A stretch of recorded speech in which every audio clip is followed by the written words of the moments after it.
Hi, I'm Professor Steve Rowe. I'm a real paleontologist, and you're watching Real Paleontology.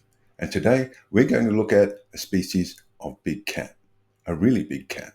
Actually, we're talking a genus of big saber-toothed cat, one species of which may have been right up there with the biggest, baddest cat of all time. We're talking Xenosmilus. The word itself is taken from two Greek words, xenos meaning strange and smile meaning knife. And make no mistake, this is a very strange cat with a very strange but terrifying set of teeth and a strange history to boot. So, let's dive into it. Now, anyone who's watched my channel regularly will know that aside from my beloved marsupial lion on the wall behind me here, saber cats are my all-time favourite predators. Cats like Smilodon here are the extreme, highly tuned V8 muscle cars of the animal kingdom. They're built without compromise to do one thing, to kill and to kill big. You will also know that saber cats come in two different flavours, dirk-toothed and scimitar-toothed. Your archetypal dirk-tooth is Smilodon here. Dirk-tooths are characterised by particularly long upper canines, tremendously powerful muscular bodies with relatively short limbs. Scimitar-tooths, of which Homotherium here is the best known, are characterised by shorter canines and more gracile, longer limb bodies. It's widely believed that dirk-tooths were your classic ambush predator, and that scimitar-toothed cats were into a more of a pursuit predator kind of thing. And this was the accepted dictum for many decades. And in 2001, Larry Martin and colleagues published the description of a new species of saber cat. They called it Xenosmilus hodgsoni. Here it is. The description was based on two pretty well preserved fossil specimens from a cave site in Florida. These allow for a pretty complete reconstruction without the need for much educated guesswork, as you can see in this figure, where the darkened regions represent the missing elements. It's a big cat for sure. It was probably around a metre high at the shoulders, but the weight estimates are a bit all over the place. One estimate puts the mass of the original type specimen at 118 kilos. Another suggests over 300 kilos. If it was indeed a metre high at the shoulder, then I reckon that this heavier weight is probably closer to the mark, which puts it more or less in the same league as Smilodon fatalis. It probably overlapped with fatalis in time too, with its cave site dated to somewhere between 1.8 and 300,000 years in age. I have to say that initially, Xenosmilus was met with some skepticism. People just couldn't quite get their heads around it. It really did indeed break the mold. Here was a cat with a skull and teeth that broadly resembled those of a typical scimitar-toothed cat like Homotherium, but the almost bear-like body of a dirk-toothed cat. What the hell was going on? And the weirdness didn't stop there. Its body was even more massive, muscular, and bear-like than Smilodon's. And although its skull looked more like Homotherium than anything else's, it was still kind of strange and almost alien looking. Xenosmilus was a bit of a pinhead.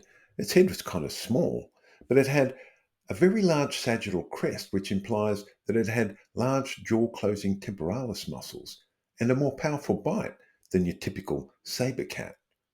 Although I don't think anyone's run the numbers to get a predicted bite force on this yet, so this does remain pretty speculative for now. Also, the surfaces for the attachment of neck muscles were also very well developed, clearly suggestive of very powerful neck muscles. But most curious and striking of all were its incisor teeth, the teeth between the canines. These were arranged in a pronounced arc that protruded forward, more so than in any other cat, and unlike any other saber cat, in Xenosmilus there was no space between the upper third incisors and upper canines. These seemingly minor details likely had major functional implications. This whole front part of the dentition seems to have formed a continuous semicircular cutting edge that might have been used to neatly remove large chunks of flesh in a single bite, a rather more shark-like than typically cat-like attack strategy. Virginia Naples, one of the authors of the original description, coined Xenosmilus the cookie cutter cat. This references a particular kind of shark, that is, the cookie cutter shark here. It's a nasty little variety of shark that emerges from the depths at night to remove chunks of flesh from unwary victims with surgical precision before slinking back into the dark void from whence it came. Personally, I get where she's coming from, but I don't much like this analogy. Xenosmilus was built to rumble and kill. It was no hit and run kind of cat. According to Larry Martin, its forelimbs were particularly powerful with a wide range of motion, more so than in even Smilodon. Xenosmilus was a true heavyweight wrestler. There's absolutely no doubt that those wicked teeth could have done tremendous damage, but for what it's worth, I think that once it had a hold of its prey, it wasn't letting go. That said, I'd have to say just how this heavily muscled, shark-toothed super cat killed its prey remains very much open to debate. Given its very robust build, it was certainly an ambush predator. It probably preferred forested rather than open environments. One thing's for sure, those teeth were adapted to inflict massive trauma and a quick kill. But I would love to see some more detailed biomechanical analyses of the skull and limbs to give us a little more insight. Anyway, despite the confusing mixture of features, Martin and colleagues determined that Xenosmilus was most closely related to the scimitar-toothed Homotherium. And this has been widely accepted, as depicted in this family tree presented by Jiangzhou and colleagues in 2022. But if you look a little closer, you'll notice something else, a second species of Xenosmilus, Xenosmilus venezuelensis. What's happened here? Well, when they ran their analyses to determine relationships among saber-toothed cats, Jiangzhou et al. Found that a new species of Homotherium, previously described from Venezuelan material in 2011, kept popping up as a kind of Xenosmilus. This assignment seems to have been widely accepted as well. So, now we have two species of shark-toothed saber cats. And to make things more interesting still, just late last year, Manzuetti and others described new fossil material from Uruguay and assigned it to this new second species of Xenosmilus. They also ran some numbers to come up with a predicted body mass for this particular beast. Their estimate was somewhere between 347 and 410 kilograms. That's over 900 pounds maximum. Now that is a very big cat.